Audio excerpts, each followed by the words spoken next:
Coaching is one of those really annoying things that to really fully understand it, you kind of have to be in a session, you kind of have to do it. And even after so many years of coaching, I still find it so challenging to describe it. But essentially, it's easier to know what it is by knowing what it's not. So coaching is really, it's different from therapy. And I think that's one of the things people worry about, is that they're going in for a therapy session. Therapy generally is about the past, and it's very reflective in nature, whereas coaching is more future oriented and generally more solutions focused, which is why it's more popular in the workplace. It's different to something like mentoring, because I think mentoring people come across quite a lot in business.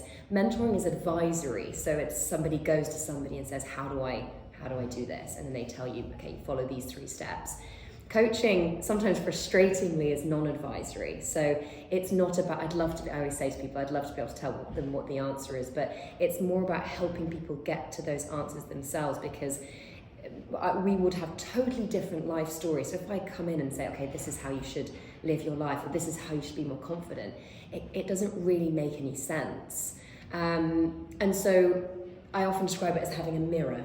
It's like having a mirror held up to your personality, and that can be quite confronting. I know with my coach, sometimes he shares things about my personality that can feel a little jarring, but it's in those places of discomfort that we really, really grow.